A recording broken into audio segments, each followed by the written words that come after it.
ഇന്ന് നമുക്ക് ginger garlic paste ഉണ്ടാക്കുന്നതിന് നോക്കാം. അപ്പോൾ നമുക്ക് നോക്കാം ഇതിലേക്ക് വേണ്ട സാധനങ്ങൾ എന്തൊക്കെയാണ്. അതിന് വേണ്ടിയിട്ട് ഞാനിവിടെ ഇഞ്ചി എടുത്തിട്ടുണ്ട്, വെളുത്തുള്ളി എടുത്തിട്ടുണ്ട്. ഞാനിവിടെ 100 ഗ്രാം വെളുത്തുള്ളി എടുത്തിട്ടുണ്ട്, 75 ഗ്രാം ഇഞ്ചി എടുത്തിട്ടുണ്ട്. എപ്പോഴും എടുക്കുമ്പോൾ വെളുത്തുള്ളി കുറച്ച് കൂടുതൽ എടുക്കുക. ഈ ഇഞ്ചിയും വെളുത്തുള്ളിയും കുറച്ച് ചെറിയ പീസായിട്ട് കട്ട് ചെയ്തെടുക്കുക. അപ്പോൾ അത് മിക്സിയിൽ ഇട്ടിട്ടുണ്ടെങ്കിൽ നല്ല പേസ്റ്റ് പോലെ പെട്ടെന്ന് നമുക്ക് അരഞ്ഞു കിട്ടും. ഇത് അരച്ചെടുക്കാൻ വേണ്ടിയിട്ട് ഇതിലേക്ക് ആവശ്യത്തിന് ഓയിലും വേണം. അത് ഓയിൽ എന്തോരം വേണമെന്ന് കൃത്യമായിട്ട് ഒരു കണക്കില്ല. ഇത് അരച്ചിടാൻ വേണ്ടിയിട്ട് എന്തോരം ഓയിൽ വേണമെന്നുണ്ടെങ്കിൽ അതനുസരിച്ചിട്ട് ഓയിൽ ചേർത്ത് കൊടുക്കുക. അത് നിങ്ങൾക്ക് ഇഷ്ടമുള്ള ഓയിൽ ചേർക്കാം. വെജിറ്റബിൾ ഓയിലോ വെളിച്ചെണ്ണയോ അല്ലെങ്കിൽ ഒലിവ് ഓയിലോ ചേർത്തിട്ട് നല്ല പേസ്റ്റ് പോലെ അരച്ചെടുക്കുക. വെള്ളം ചേർത്തിട്ട് അരച്ചെടുക്കരുത്. വെള്ളം ചേർത്തിട്ട് അരച്ചെടുത്തിട്ടുണ്ടെങ്കിൽ അത് നമ്മൾ ഫ്രിഡ്ജിൽ സ്റ്റോർ ചെയ്ത് വെക്കുമ്പോൾ പെട്ടെന്ന് കേടായി പോകും. പിന്നെ ഓയിൽ ചേർത്തിട്ട് അരച്ചെടുത്തിട്ടുണ്ടെങ്കിൽ ഇത് നല്ല വെണ്ണ പോലെ അരഞ്ഞിട്ടുകയും ചെയ്യും.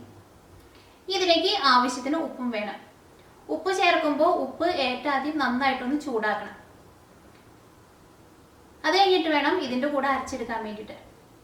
അങ്ങനെ ഉപ്പ് ചൂടാക്കേണ്ടത് എന്തിനാന്ന് വെച്ചിട്ടുണ്ടെങ്കിൽ അല്ലെങ്കിൽ ജിഞ്ചർ ഗാർലിക് പേസ്റ്റ് നമ്മൾ ഫ്രിഡ്ജിൽ സ്റ്റോർ ചെയ്ത് വെക്കുമ്പോൾ ഒരു 2-3 ദിവസം കഴിയുമ്പോഴേക്കും ആ ഉപ്പിൽ നിന്ന് അതിൻ്റെ വെള്ളം ഊറി വരാൻ തുടങ്ങും.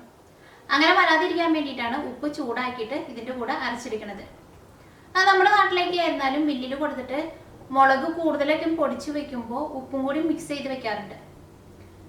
അങ്ങനെ ഈ മുളകിൻ്റെ പൊടിയിലേക്ക് ഉപ്പ് മിക്സ് ചെയ്ത് വെക്കുമ്പോഴായിരുന്നാലും ഉപ്പൊന്ന് ചൂടാക്കിയിട്ട് പൊടിച്ചിട്ട് മുളകിൻ്റെ പൊടിയിൽ മിക്സ് ചെയ്ത് വെക്കാം.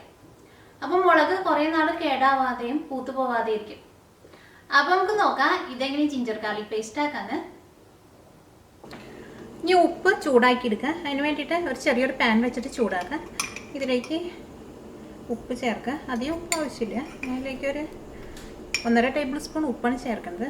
അത് ഉപ്പ് ജിഞ്ചർ ഗാർലിക് പേസ്റ്റിൻ്റെ ടേസ്റ്റിനനുസരിച്ചിട്ട് ചേർത്ത് കൊടുക്കണം.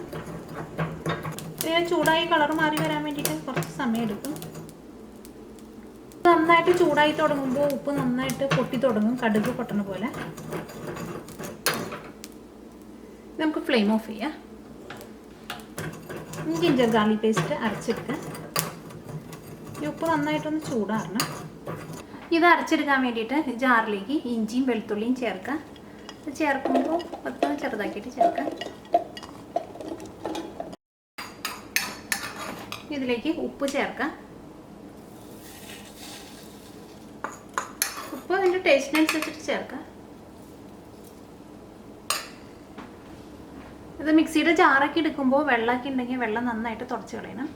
ഇത് ഓയിൽ ചേർക്കാണ്ട് ആദ്യം നന്നായിട്ടൊന്ന് അരച്ചെടുക്കുക. ഒന്ന് ക്രഷ് ചെയ്ത പോലെ എടുക്കുക. അത് കഴിഞ്ഞിട്ട് ഇതിലേക്ക് ആവശ്യത്തിന് ഓയിൽ ചേർത്ത് കൊടുക്കുക. സൈഡിലൊക്കെ പിടിച്ചിരിക്കുന്നുണ്ടെങ്കിൽ ഇതൊന്ന് സ്പൂൺ വെച്ചിട്ടൊന്ന് ഒതുക്കി കൊടുക്കുക. ഇനി ഒന്നും കൂടി അരച്ച് കഴിഞ്ഞിട്ട് പിന്നെ ഓയിൽ വേണമെന്നുണ്ടെങ്കിൽ രണ്ടാമതും ചേർക്കാം.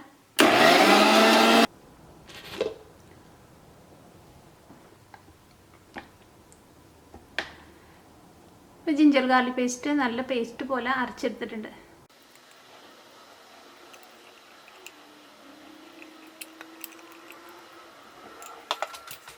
ഇപ്പോൾ ജിഞ്ചർ ഗാർലിക് പേസ്റ്റ് റെഡി ആയിട്ടുണ്ട്. ഇത് നിങ്ങൾ ഫ്രിഡ്ജിൽ സ്റ്റോർ ചെയ്ത് വെക്കുമ്പോൾ പ്ലാസ്റ്റിക്കിൻ്റെ ഡബ്ബയിലിട്ട് വെക്കുന്നതിനേക്കാളും നല്ലത് ഇതേപോലത്തെ ഗ്ലാസിൻ്റെ പാത്രമൊക്കെ ഉണ്ടെങ്കിൽ ഇങ്ങനത്തെ ഗ്ലാസിൻ്റെ പാത്രത്തിൽ സ്റ്റോർ ചെയ്ത് വെക്കുക. ഇത് നന്നായിട്ട് അടച്ച് വെക്കണം. അത് നിങ്ങൾ സ്റ്റോർ ചെയ്യാൻ വേണ്ടിയിട്ട് എടുക്കണ പാത്രമായിരുന്നാലും അതിനകത്ത് ഒട്ടും വെള്ളം പാടില്ല. പിന്നെ ഇതിലേക്ക് നിങ്ങൾ ഓരോ പ്രാവശ്യം നിങ്ങൾ എടുക്കുമ്പോഴും ഇതിനകത്ത് സ്പൂൺ ഇടുമ്പോൾ നനഞ്ഞ സ്പൂൺ ഇട്ടിട്ട് മിക്സ് ചെയ്യരുത്.